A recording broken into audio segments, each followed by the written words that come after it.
माझ्या वडिलांनी अर्धा एकर शेती विकलेली होती, मला सांगितलं पण नाही. कधीही त्यांनी मला एक पोस्टकार्ड लिहायचे. पोस्टकार्डवर त्यांची सही मोडीतली सही आहे. जुने पैलवान होते ते, 4थी शिकलेले. आईचं शिक्षण तर झालेलं नाही आहे, पण लिहिता वाचता तिनं नंतर शिकली थोडंफार वाचायला.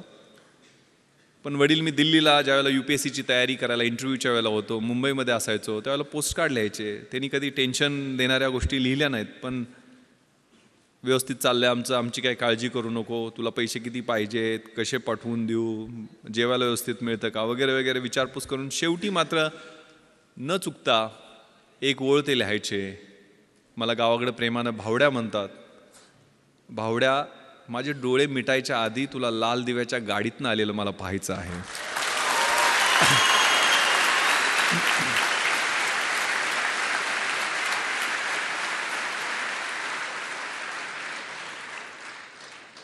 मग आग लागायची. कुठं कशी लागायची माहीत नाही, तर किडा पेटायचा. आपल्या त्या निरक्षर असो, अडाणी असो, पैलवान असो, पण माझ्या त्या बापाचं स्वप्न पूर्ण करण्यासाठी मी अभ्यास करणार. आणि मग तिथं कॉम्प्रोमाइज नाही.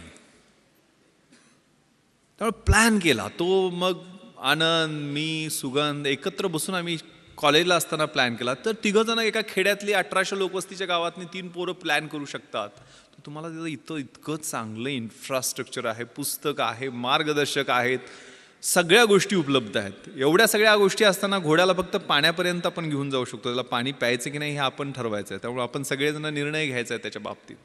त्यावेळेला तो प्लॅन केला.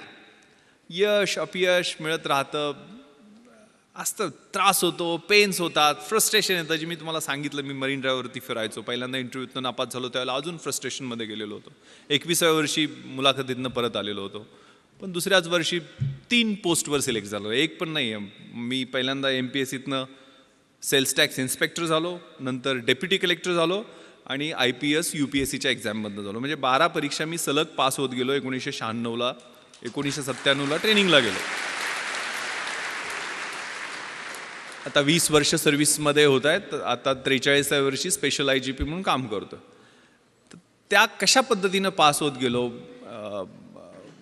त्याचं नियोजन कसं होतं, ते काय ऑटोमॅटिक आलं का लक बाय चान्स होता, किंवा आमच्या तिघांचं यश एकत्र कसं काय मिळालं, तर याला एक ट्रॅप होता. When you are planning to fail, when you are failing to plan, you are planning to fail असं म्हटलं जातं. तुम्ही नियोजन करणं हे परत परत रिपीट करतो की तुम्हाला काय करायचं आहे ते आत्ता ठरवा. म्हणजे IAS IPS ह्या पूर्ण मिळून 150 पोस्ट असतात. IAS IPS आणि IFS सगळ्यात मिळून साधारण 900-950 पोस्ट वेगवेगळ्या 26 अलाइड सर्व्हिसेसमधल्या धरल्या तरी असतात. त्या काय सगळी मिळून येणार नाही आहेत. पण तुम्हाला ज्या क्षेत्रामध्ये जायचं आहे त्याच्यात कशा पद्धतीनं गोल्स आहेत, त्याला कशा पद्धतीनं तयारी करावी लागेल. पुस्तकं मिळणं प्रॉब्लेम होता. कशी मिळवणार पुस्तकं. तर मी मोठ्या म्हणजे पश्चिम महाराष्ट्रात मी युद्ध पातळीवर प्रयत्न करून यावेळेला 33,000 गणपती मंडळांना DJ आणि डॉल्बी लावू दिले नाहीत. 100% आम्ही यश मिळवलं की डॉल्बी पूर्ण बंद गणपती मंडळ. कारण मी गणपतीच्या आशीर्वादानं IPSमध्ये सिलेक्शन झालं माझं. त्याचं रिझन मी सांगतो. गणपती मंडळात पैसे, मग शेतकऱ्याच्या पोरांना पैसे कुठून मिळणार. इथल्यासारख्या चांगल्या कॉलेजमध्ये किंवा इन्फ्रास्ट्रक्चर असणाऱ्या कॉलेज, राजाराम कॉलेजमध्ये होतो, गव्हर्मेंट कॉलेज होतं. तिथं काय सिव्हिल सर्व्हिसेसची पुस्तकं तुम्हाला घरी मिळतील अशी परिस्थिती नव्हती. मग आम्ही मित्र बसलो. मग काय करायचं. यावेळेला गणपती मंडळात डॉल्बी आणायचं नाही, नटी नाचवायची नाही. दरवेळेला ती नटी नाचवण्यावर भांडणं आमच्या गावात व्हायचं. मग कोल्हापूर भाग आहे ना, इकडे काय परिस्थिती वेगळी नाही आहे. मी नेवाशाला वगैरे जाऊन आलेलो आहे, सगळा परिसर पाहिलेला आहे तुमचा. सो एक गावे गणपती करण्याचा आम्ही निर्णय घेतला. आणि माहीत आहे पोलिसांना किती टेन्शन असते. इथे इन्स्पेक्टर ओमासे बसलेले आहेत. म्हणजे मी गणपती स्तोत्र पण त्यानंतर रोज म्हणायला लागलो. प्रणम्य शिरसा देवम गौरीपुत्रम विनायकम भक्तावासम स्मरणित्यम आयु कामार्थ सिद्धये विद्यार्थी लभते विद्या धनार्थी लभते धनम पुत्रार्थी लभते पुत्र मोक्षार्थी लभते गतिम. म्हणजे ज्या देवाच्या पूजनाने प्रत्येक शुभ कार्याची सुरुवात होते, जो विद्यार्थ्याला विद्या देतो, धन पाहिजे त्याला धन देतो, अपत्य पाहिजे त्याला अपत्य देतो, मोक्ष पाहिजे त्याला मोक्ष देतो, तो गणपती बाप्पा आम्हा पोलिसांना मात्र भरपूर टेन्शन देतो. कारण त्याच्याकडे असणारं अटेन्शन. मग ते अटेन्शन आम्ही बदललं. गावातनं पैसे जमा केले आणि व्याख्यानमाला घेतली. त्यावेळेला निर्मल कुमार फडकुले, शिवाजीराव भोसले असे व्याख्याते आणूनसुद्धा आमचे 44,000 रुपये शिल्लक राहिले. कारण सहकार चळवळ आमच्या भागात ही चांगल्या पद्धतीनं रुजलेली आहे. सगळ्या कारखान्यांनी, सूतगिरण्यांनी चांगली मदत दिली होती. 7 का 8,000 रुपये खर्च आले, 44,000 रुपये. मग करायचं काय याचं? तर गाववाल्यांनी वेगवेगळे प्रस्ताव दिले. कुणी म्हटलं तालीम बांधूयात, कुणी व्यायामशाळा करूयात, कुणी म्हटलं ॲम्ब्युलन्स गावात आणूया, त्याच्यासाठी अजून पैसे जमा करू. पण आम्ही प्रस्ताव दिला की हे पुस्तकासाठी पैसे आम्हाला द्या. आम्हाला काही कथा, कादंबऱ्या, नाटकं, कविता असली पुस्तकं नको. तर आम्हाला MPSC, UPSC, bank recruitment, railway recruitment, army recruitment याच्यासाठी लागणारी स्पर्धा परीक्षेची पुस्तकं पाहिजे. ते वाघिणीचं दूध आम्हाला द्या, आम्ही तुम्हाला रिझल्ट दाखवू. गाववाल्यांनी नाही होय करत पुस्तक आणायला परवानगी दिली. 44,000 रुपये आम्हाला पुस्तकासाठी मिळाले. मी आणि माझे मित्र ती लिस्ट घेऊन पुण्याला गेलो. पुण्यामध्ये जेवढी जमतील तेवढी. त्यावेळेला NCERTची पुस्तकं कुठं मिळतात हे पण माहीत नव्हतं. NCERTची पुस्तक विमाननगरला कुठल्या तरी एका सेंट्रल स्कूलच्या तिथल्या लायब्ररीमध्ये मिळतात म्हटल्यानंतर तिथनं आम्ही जाऊन पुस्तकं आणली. म्हणजे हनुमान जशी संजीवनीसाठी अख्खा डोंगर घेऊन आलेला होता, तशी जेवढी मिळतील तेवढी NCERTच्या पुस्तकात ठराविकच लागतात पुस्तकं. या परीक्षेसाठी व्हॉट नॉट टू डू हे खूप महत्त्वाचं असतं. ते नियोजन, कॉमन सेन्स, परीक्षेची तयारी. म्हणजे हे UPSCसाठी मी बोलत असलो तरी तुम्ही ह्या रेग्युलर गोष्टी तुमच्या रोजच्या जीवनामध्ये सवयी लावून घ्या. कारण अभ्यासाची शैली माझ्या अंगभूत मी करण्याचा प्रयत्न केला होता. मी मोटरसायकलचा नंबर दिसला तरी त्या 786 असेल तर 786 झाली. जगाच्या इतिहासात काय झालं, महाराष्ट्राच्या इतिहासात काय झालं, भारताच्या इतिहासात काय झालं ते आठवायचा प्रयत्न करायचो. डायरी प्रत्येक पानावर माझ्या छोटी डायरी होती त्या ठोकळ्यात. कारण मी इतिहासच माझा ऑप्शनल सब्जेक्ट होता. मी कुठलेही म्हणजे CSR एक माझ्याकडे असायचं नेहमी, जे नेहमी जाताना कुठेही वाचायचो. मी अगदी ॲन्युअल ट्रेनिंग कॅम्पला रुकडीला गेलेलो होतो कोल्हापूरच्या जवळ. 5 महाराष्ट्र बटालियन NCCC सर्टिफिकेट मी केलेलं आहे. शेवटच्या वर्षी ज्यावेळेला कॅम्प होता त्यावेळेला CSR घेऊन गेलेलो होतो. आणि तिथं मग वक्तृत्व स्पर्धा जाहीर झाल्या, इलोक्युशन कॉम्पिटिशन. मग त्याच्यात मी पार्टिसिपेशन केलं. इंग्लिश आणि हिंदीच, NCC असल्यामुळे 2च ऑप्शन होते. हिंदी काय जमायचं नाही. इंग्लिश पाठांतर खूप चांगलं होतं पण अर्थ काही कळायचं नाही. एक CSRचा मॅगझिन होतं माझ्याकडे, त्यात नॅशनल इंटिग्रेशनचा निबंध होता. इकडेही विषय नॅशनल इंटिग्रेशन, पण तो निबंध देशात पहिला आलेल्या मुलाचा होता. आणि तो निबंध मी काहीही कळत नसताना जसाच्या तसा पाठ केला आणि मी पहिला नंबर काढला.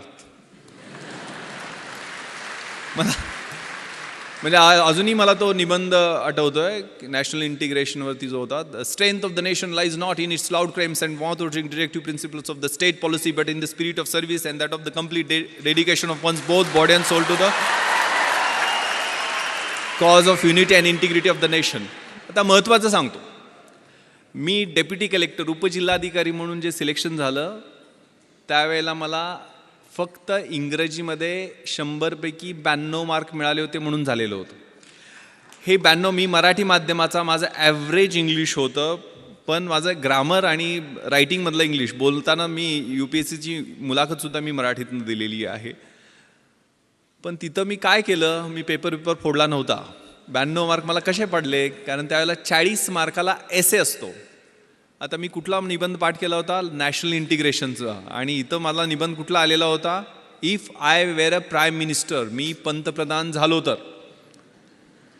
आता मी कसे बदल केले त्यातले, म्हणजे मी मगाशी आता भाषणात सांगितलं नॅशनल इंटिग्रेशनमध्ये कसं होतं, the strength of the nation lies not in its loud claims and mouth watering directive principles of the state policy.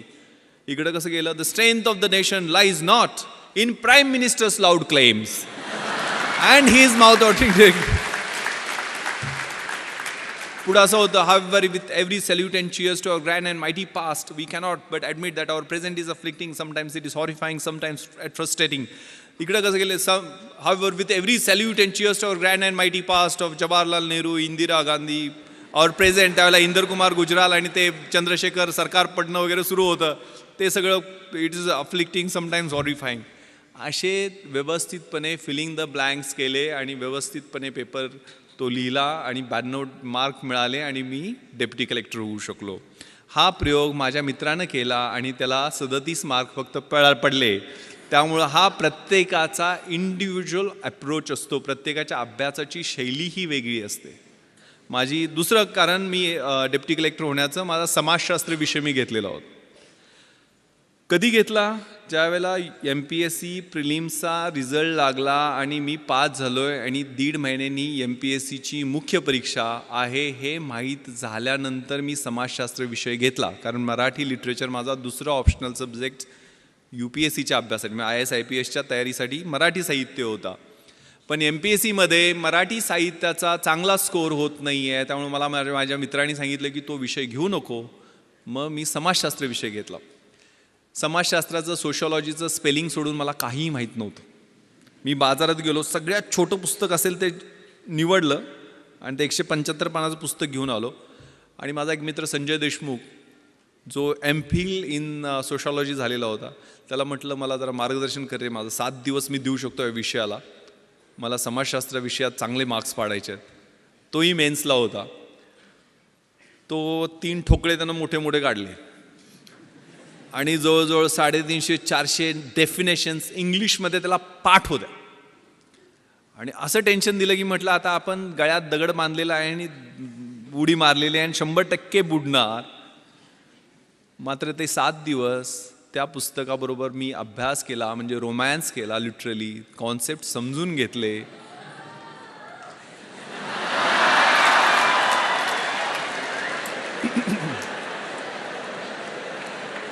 ते पुस्तक आहे 3 इडियट्समध्ये तो पाठवतो तसं नव्हतं.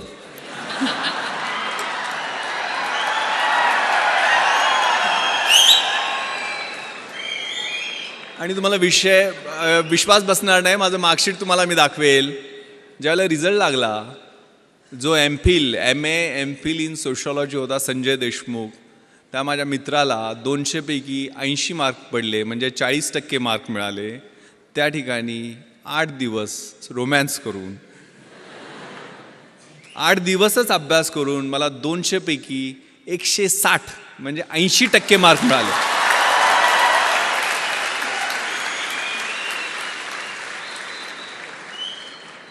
अगेन मी पेपर फोडला नव्हता, किंवा पेपर फोडून सुद्धा समाजशास्त्रात विश्लेषणा पद्धतीनं मार्क मिळत नाहीत. काय केलं मी? Common sense. रोजच्या जीवनशैलीमध्ये आपलं जे निरीक्षण असतं, आपलं ऑब्झर्वेशन असतं, ते खूप महत्त्वाचं आहे. प्रश्न काय होता समाजशास्त्रात? बलुतेदारी सिस्टमबद्दल प्रश्न होता. तर बलुतेदारी सिस्टम मला पुस्तकात वाचायची गरज काय आहे? माझा खेड्यात जन्म झाला आहे, ते 12 बलुतेदार, 18 बलुतेदार, तो शेतकरी, त्यांच्यात असणारी बार्टर सिस्टम, रोजचं ऑब्झर्वेशन आहे. आणि माझ्या विश्लेषणात पद्धतीने मी इंडिपेंडंट त्याचं ॲनालिसिस केलं, कुठलंही बॅकग्राऊंड नसताना. कारण या परीक्षा म्हणजे तुमच्यातल्या ऑफिसर लाईक क्वालिटीज या पाहत असतात, चेक करत असतात. त्यामुळं या बलुतेदारी सिस्टममध्ये परफेक्ट मी विश्लेषण करून त्याचं उत्तर लिहिलं. दुसरा प्रश्न होता काय? सेक्युलरिझम, धर्मनिरपेक्षतावाद. धर्मनिरपेक्षतावाद मला सोशॉलॉजीच्या अँगलनं माहीत नव्हता, पण मला सेक्युलरिझम हे इतिहासाच्या अँगलनं खूप चांगलं माहीत होतं. कारण युरोपमध्ये 30 इयर्स वॉर झाला, त्या ट्रिटी ऑफ ट्रॉस्की झाली, त्यातनं सेक्युलर म्हणजे प्रोटेस्टंट अँड कॅथलिक्समध्ये वॉर झालं आणि त्यातनं ह्या कॉन्सेप्टचा उदय झालेला आहे. त्यामुळे त्याचं रिलेव्हन्स आपल्या देशाच्या दृष्टीने कितपत आहे, टॉलरन्स आणि सेक्युलरिझमचं कम्पॅरिझन, हे इतकं चांगल्या पद्धतीने मी जगाच्या इतिहासाच्या अनुषंगानं लिहिलं की इतरांपेक्षा वेगळं उत्तर झालं. Winners don't do different things, they do the things differently, असं काहीतरी म्हणतात. आणि मला एवढे मार्क मिळाले. त्यामुळं आपला जो ध्यास आहे, म्हणजे ज्ञानाचा ध्यास, अभ्यासाचा ध्यास, हे खूप छान संस्कृत सुभाषित मला माझ्या शिक्षकांनी, 7वीला माझं संस्कृत होतं, मी शिराळ्याला शाळेला गेलो त्यावेळेला, विद्वत्वांच नृपत्वांच नैवम तुल्य कदाचन स्वदेशे पूज्यते राजा विद्वान सर्वत्र पूज्यते. विद्वत्तेची आणि राजसत्तेची ही तुलना कधीही होऊ शकत नाही आहे. कारण राजाची त्याच्या स्वतःच्या राज्यामध्ये पूजा होत असते, परंतु विद्वानाची पूजा ही पूर्ण जगामध्ये होत असते. त्यामुळे अभ्यासाचा ध्यास ठेवायचा आहे. मी IPSमध्ये सिलेक्शन त्यावेळेला माझं क्वालिफिकेशन होतं BA इतिहास, शिवाजी विद्यापीठ कोल्हापूर, मराठी माध्यम. पण मी त्यानंतर IPS झाल्यानंतर तिथं ट्रेनिंगला असताना हैदराबादला masters in police management Osmania युनिव्हर्सिटीमधनं ही मास्टर्स डिग्री घेतली. परत आल्यानंतर मी MA एक्सटर्नल मुंबई विद्यापीठातनं माझं हिस्ट्रीमध्ये कंप्लीट केलं. त्यानंतर मी लातूरला आणि नांदेडला SP असताना तिथनं मी LLB माझं कंप्लीट केलं आणि गेल्या वर्षी मी मराठवाडा विद्यापीठातनं बाबासाहेब आंबेडकर मराठवाडा विद्यापीठामधून LLMचं फर्स्ट इयर तिथं फर्स्ट येऊन कंप्लीट केलं. आता सेकंड इयरला मला ॲडमिशन घेता आली नाही आहे कारण 1 वर्षात माझी ट्रान्सफर झाली. शिकत राहायचं, गोल सेट करायचे, स्वतःतली जी काही फिजिकल, मेंटल आणि आतली इंटलेक्च्युअल कपॅसिटी आहे ते वाढवत राहणं. माझ्या आयुष्यात मी 150 गोल सेट केलेले आहेत.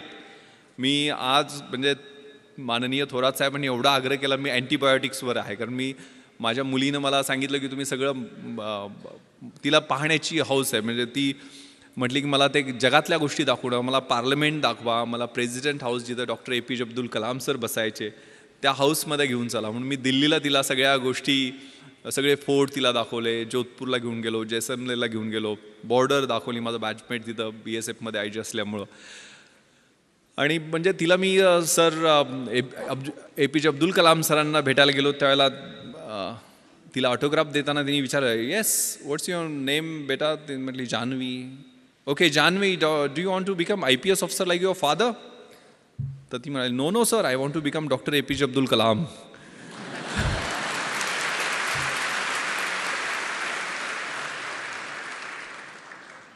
इथं सावित्रीच्या लेखी सगळ्या आहेत. म्हणजे ते मला दंगल सगळ्यांनी पाहिला ना? Yes, that's fighting spirit, that should be there. त्यामुळे हे सगळं जे आहे ना, आणि इकडं सगळे शिवाजीचे मावळे असं काहीतरी म्हटले ना,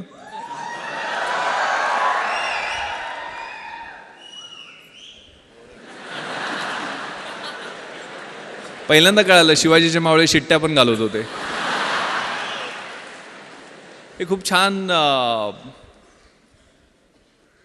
सुभाषित अगेन मला आठवतं, शिक्षकांनी शिकवलेलं. यौवनम धनसंपत्ती प्रभुत्वम विवेकिता एकैकपम अनर्थाय किमु यत्र चतुष्टयम. याचा अर्थ असा आहे, यौवन म्हणजे तारुण्य, धनसंपत्ती म्हणजे पैसे, धनसत्ता, प्रभुत्व म्हणजे सत्ता, आणि अविवेक यातली एक एक गोष्ट तुमची वाट लावायला पुरेशी असते. आणि या सगळ्या 4 गोष्टी एकत्र आल्या तर तुमची कशी वाट लागेल याचा विचार करा. त्यामुळे कधीही जमिनीवरचे पाय आपले हलू द्यायचे नाही आहेत. परिस्थितीची जाणीव असली पाहिजे आणि मग अभ्यास करायचा. अभ्यास असा करायचा, the heights of great main reached and kept wear not attend by sudden flight but while there कंपॅनियन्स wear slapped they were toiling affords in the night. जी उंची मोठी माणसं गाठतात ती थोरात साहेबांनी ज्यावेळेला 1978ला सुरुवात केली होती त्यावेळेला काय 100-150 सुद्धा विद्यार्थी नव्हते. आज 10,000 विद्यार्थी या कॅम्पसमध्ये आहेत.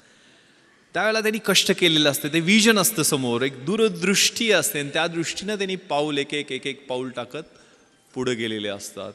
त्यावेळेला जर नियोजन, अगेन मी चार्ज घेतलं. माझं नियोजन म्हणजे काय असतं थोडक्यात सांगतो. मी 11 जुलैला कोल्हापूर रेंजचा चार्ज घेतला. मी रोज आता IG झालो आहे म्हटल्यावर मी पहिल्यासारखं 24 तास काम करणार नाही आहे, ठरवलं.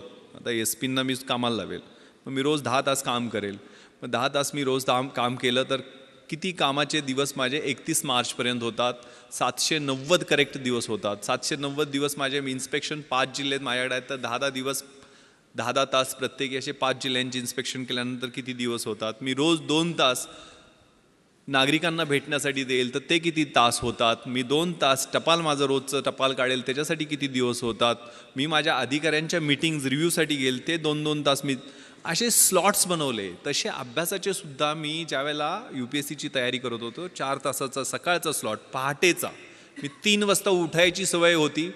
अशी सवय इतरांनी पण प्रयत्न केला आणि नापास झाले. तर अगेन मी सांगतो तुम्हाला, ज्यावेळेला योग्य वाटते त्यावेळेला उठा आणि अभ्यासाचे 3 स्लॉट, सकाळचा 4 तासाचा, दुपारचा 4 तासाचा आणि संध्याकाळचा 4 तासाचा. मग दुपारच्या वेळेला मला झोप यायची तर मी त्यावेळेला मला जे कठीण विषय वाटतात ते मी त्यावेळेला घेणार नाही आहे. सकाळच्या फ्रेश स्लॉटमध्ये मी ते घेईल. ज्यावेळेला मला सोपे वाटतात ते मी दुपारच्या स्लॉटमध्ये घेईल. अभ्यासात सुद्धा 1 तास वरचा ग्राफ वाढत जातो, नंतर 2 तास स्टेबल राहतो आणि तिसऱ्या वेळेला खाली येतो. तर सायंटिफिकली मी अभ्यासाचं नियोजन तशा पद्धतीनं करेल. मी जास्तीत जास्त लिहील. माझी उत्तरं इतरांपेक्षा कशी वेगळी राहतील, कारण 5 उत्तरं 60-60 मार्कांची UPSCच्या 300 मार्कांच्या प्रश्नासाठी लिहावे लागतात. एक एसेचा पेपर असतो, 3 तास बसून एकाच विषयावर 200 मार्कांचा एसे लिहावा लागतो.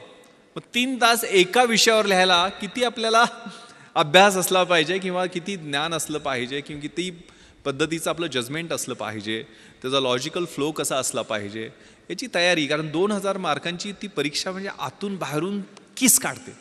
तुमच्यातलं काही राहत नाही आहे. त्यातल्या सगळ्या गोष्टी 2 ऑप्शनल सब्जेक्ट्स, आता पॅटर्न कंप्लीट बदललेला आहे. त्यामुळे माझ्या वेळेच्या 2 ऑप्शनल सब्जेक्ट्स, 2 जनरल स्टडीजचे 300 मार्कांचे पेपर्स, एक एसेचा 200 मार्कांचा पेपर आणि मुलाखत शेवटी. असं व्यवस्थित फ्लो. म्हणजे प्रिलिमिनरी एक्झामिनेशनमध्ये 5-6 लाख मुलं बसतात, त्यात 800, 900, 900 सगळे असतात. मग ते पहिल्या टप्प्यातनं निघून 50,000 येतात. मग 50,000 मुलांची साधारण मेन एक्झामिनेशन ही 2000 मार्कांची, आता 1750 मार्काची होते ती मेन एक्झामिनेशन. त्यातनं मग 300 मार्कांचा इंटरव्ह्यू, आता तो 250 मार्कांचा 275 मार्कांचा आहे. तो 3 टप्प्यातनं मग मेन एक्झामिनेशनमध्ये साधारण 2000 मुलं निघतात आणि म्हणजे पोस्ट असतील त्याच्या 2.5% टाईम्स. तर त्यातनं मग 750-800 फायनल लिस्टमध्ये येतात. त्यातले टॉपचे एक 70-80 IAS होतात. नंतरचे IPS किंवा IFSमध्ये प्रिफर करतात आपल्या प्रेफरन्सप्रमाणे, बॉडी पॅरामीटर्सप्रमाणे. नंतर IRS, रेल्वे सर्व्हिसेस, असे वेगवेगळे प्रेफरन्स. त्याचा प्लॅन, मग त्यातले काडरमध्ये नेमणूक होणं हे अजून सोन्याहून पिवळं. तर ह्या सगळ्या गोष्टी, त्याचं नियोजन त्या कॉलेजच्या असताना त्यावेळेला सुरुवात केलेली होती. ती आपल्याला ज्या क्षेत्रामध्ये जायचं आहे त्याची पूर्ण माहिती करून घेणं आणि त्याच्याप्रमाणे नियोजन करणं. आज तर नेटवर तुम्हाला A to Z सगळ्या गोष्टी उपलब्ध आहेत. मात्र आपली मुलं, मी आता एक सर्वे वाचत होतो, जगातला सर्वे येतो, 20,000 तास आजकाल 16व्या वर्षापर्यंत मुलं नेटवरती आहेत सर. त्या 20,000 तासामध्ये ते साधारण 15,000 मर्डर, 12,000 रेप आणि ॲप्रॉक्सिमेटली 1,00,000 पोर्नोग्राफी क्लिप पाहत आहेत.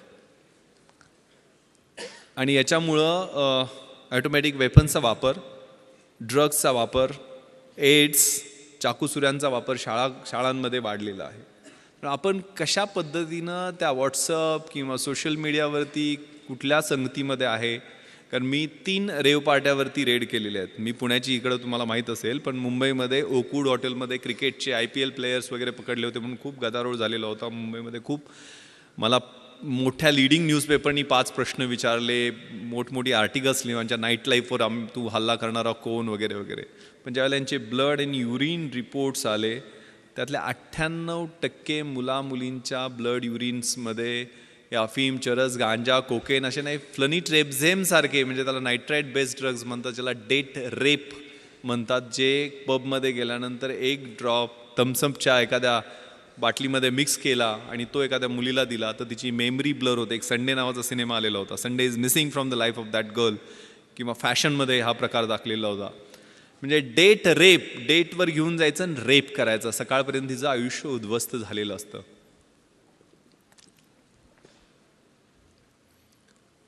त्यामुळं आपली जागरूकता, आपण कशा पद्धतीनं कुठल्या नेटवर कशा साईट्सवरती आहोत, कारण हे सगळं कम्युनिकेशन फेसबुकवरती झालेलं होतं, ISRAtrans.com वेबसाईटवरती झालेलं होतं. इंटरनेटचं जे वर्ल्ड आहे ते खूप धोकादायक आहे. त्याच्यावर आपण सावध राहिलं पाहिजे, जपून असलं पाहिजे. आपले फोटो लोड करताना, विशेष करून लहान मुलांचे फोटो लोड करताना, मुलींचे फोटो लोड करताना आपण त्याच्या बाबतीत सावधानता बाळगली पाहिजे. यातल्या एक मुलगी माझ्या मित्राची होती, म्हणजे मी पार्टीमध्ये पकडलेली. नंतर मग कारवाई तर मी कायदेशीर सगळी केली, कुणाला काय सोडलं नाही आहे. आणि त्यानंतर मित्र माझ्याकडे तिला काउन्सिलिंगसाठी घेऊन आलेला होता. आणि तिला मी विचारलं, एक 18-19 वर्षाची मुलगी होती, की काय करते बेटा तू हे, why do you do this, म्हणजे काय त्यातनं तुला, म्हणजे sir uncle I can't live without it. Millionaire बापाची मुलगी, पण ती म्हणते की मी ह्याच्याशिवाय जगू शकत नाही आहे. म्हणजे आयुष्यामध्ये धागडधिंगा, पब, डिस्कोमध्ये ड्रग्ज घेऊन नाचणं एवढंच आयुष्य आहे का? आयुष्याच्या स्टेजेस असतात. आयुष्य आपलं 20मधलं कसं आहे, 30मधलं कसं आहे, 40मधलं कसं आहे, 70 झाल्यानंतर आपल्याला एक समाधानाची सुरकुती ज्यावेळेला चेहऱ्यावरती कुणाची सेवा करून मिळेल ते कसं राहील, सगळ्याचा विचार करण्याची आवश्यकता आहे. आणि सगळ्यात धोका जो जगभरामध्ये आहे तो नार्को टेररिझमचा आहे. म्हणजे टेररिझमसाठी नार्कोटिक्समधनं मिळालेले पैसे, म्हणजे गोल्डन क्रिसेंट आणि गोल्डन ट्रँगल हे तुम्ही कुठंतरी वाचलं असेल. म्हणजे पाकिस्तान, अफगाणिस्तान हा जो बेल्ट आहे तो गोल्डन क्रिसेंटचा, आणि थायलंड, म्यानमार, लाओस हा जो बेल्ट आहे तो गोल्डन ट्रायंगलचा, यातनं जो ट्रेड ड्रग्सचा होतो तो $1,000 बिलियन आहे. म्हणजे जगातल्या आयर्न अँड स्टीलच्या इंडस्ट्रीच्या टर्नओव्हरपेक्षा जास्त आहे. आणि त्याचे टार्गेट आहेत तुम्ही मुलं. मग आजकाल जे ट्रान्स फेस्टिवल, सनबर्न फेस्टिवल आणि सगळ्या गोष्टी ज्या होत असतात त्यातनं सावध राहिलं पाहिजे आपण. कारण त्या म्युझिक, कारण मी डॉल्बी सिस्टम का बंद केली, ते राक्षस उभा राहतात, त्यातनं सुद्धा आवाज जे निर्माण होतात ते 120-130 डेसिबलचे जे आवाज आहेत ते सर्वसामान्य माणूस कानानं ऐकू शकत नाही. त्याला एक तर दारू ढोसावी लागते किंवा ड्रग्ज घ्यावे लागते. ड्रग्ज घेतल्यानंतर ते कलर्स असतात, फ्लोरोसंट कलर्स, त्याला आपण टच करू शकतो. ते म्युझिक आपल्या कानामध्ये पियर्स होताना आपल्याला जाणवत असतं. आणि स्पष्ट शब्दात सांगायचं तर शरीरासंबंधातला जो आनंद असतो तो काही तासासाठी त्या काही ड्रग्सच्या माध्यमातून मिळतो. पण त्यावेळेला तुमचं पूर्ण ब्रेन खोकला होतो, सिझलर होतो. त्याला सिझलर ड्रग असं म्हणतात. ॲम्फिटिमाइनचे डेरिव्हेटिव्ह आहेत, MDMA वगैरे, किंवा एक्स्टसीचे जे प्रकार आहेत, त्यातनं तुमची स्प्लिट पर्सनॅलिटी होते, सिझोफ्रेनिया ज्याला म्हणतो आपण. हे धोकादायक आहे. कारण मी 150 एकदा मी सगळे चेन स्नॅचर्स बोलवले होते मुंबईमध्ये ॲडिशनल कमिशनर असताना. का गुन्हे करतात? आणि त्यातले 90% मुलं ही ड्रग्सच्या आहारी गेलेली होती. मग एकदा त्या सर्व सेंट्रल नर्वस सिस्टमचा ताबा घेतला अशा एखाद्या व्यसनाने, म्हणजे आणि त्या वयात, ह्या ठराविक वयात, कारण 16व्या-17व्या वर्षीच हे सगळे संसर्ग होतात. म्हणजे झालं तर छत्रपती शिवाजींसारखं महान आणि मोठं तेजस्वी कार्य 16व्या वर्षीच त्यांनी सुरुवात केली होती. शंभू महादेवाच्या साक्षीनं स्वराज्याचं तोरण बांधलं होतं, त्याच वयात केलेली होतं. आणि वाट लागायला सुद्धा आयुष्याची तेच वय असतं. चांगला संसर्ग असेल तर चांगला संसर्ग त्याच वयामध्ये होतो, आणि वाईट सवयी लागल्या तर त्या निघत नाही, ते त्याच वयामध्ये होतात. पण तुमच्या आयुष्याचं सोनं करायचं आहे की माती करायची आहे? कारण हे वयच असं आहे की त्यावेळेला चकाकणारी गोष्ट, प्रत्येक गोष्ट ही सोन्यासारखी वाटत असते. ती कदाचित अणुकुचीदार काच असू शकते. ती काच कधी लागेल, त्याची कधी जखम होईल, ती जखम कधी चिघळेल आणि तिचं कधी गँग्रीन होईल आणि कधी आयुष्य उद्ध्वस्त होईल हे कळत नाही आहे. Trust your self. तुम्हाला काय करायचं आहे हे पहिल्यांदा जाणून घ्या. हे खूप छान प्रार्थना आहे परमेश्वराची. God grant me the serenity to accept the things which I cannot change, courage to change the things which I can, and wisdom to know the difference. परमेश्वरा, ज्या गोष्टी मी बदलू शकतो ते बदलण्याचं मला धैर्य दे, ज्या बदलू शकत नाही आहे ते स्वीकारण्याचं मला सामर्थ्य दे, आणि ज्या बदलू शकतो आणि ज्या बदलू शकत नाही आहे त्या दोन्हीमधला फरक ओळखण्याचं शहाणपण दे. ते शहाणपण खूप महत्त्वाचं आहे. शेवटचा प्रश्न मला लेफ्टनंट जनरल सुरेंद्रनाथनी विचारलेला होता की विश्वास इस दुनिया में तुम क्यों आए हो. माझं मराठी माध्यम होतं, पण हिंदी, मराठी, इंग्लिश जसं जमेल तसं. कारण आयुष्यामध्ये 5 गोष्टी महत्त्वाच्या आहेत. स्वतःवर विश्वास ठेवणं, नकारात्मक गोष्टीपासनं किंवा नकारात्मक माणसापासनं स्वतःला दूर ठेवणं, don't afraid to get fail, नापास, अपयशी होण्याला न घाबरणं, स्वतःची झाकलेली मूठ 1.25 लाखाची ती सोडून देणं आणि इन्फिरियरिटी कॉम्प्लेक्स फेकून देणं. वर्क लाईक हेल, म्हणजे ज्यावेळेला पेन व्हायला लागते ना, ज्यावेळेला वेदना व्हायला लागते. ते मोहम्मद अलीचं कुठेतरी वाक्य मी वाचलेलं होतं की तू किती पुशअप्स काढतोस. म्हणजे मी पुशअप्स मोजतच नाही. ज्यावेळेला माझ्या वेदना सुरू होतात त्यावेळेला मी मोजायला सुरुवात करतो. त्यावेळेला pains. The winning horse doesn't know why it runs, it runs due to beats and pains. Life is a race, God is your rider, and if you are getting beats and pains, then it's for sure that you are going to win the race. शर्यतीत जो घोडा पळतो ना,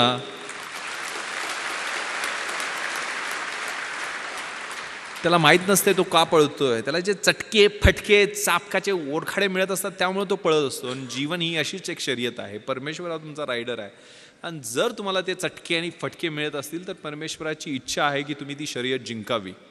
ते चटके फटके मिळत आहेत का, तेव्हा आयुष्य प्लेन नाही आहे.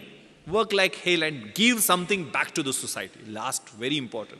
आपण कशासाठी आहे, काय आहे, आणि आपण काय द्यायचं. जगातली 3 सगळ्यात सुंदर क्रियापद आहेत. To love, to help and to सर्व.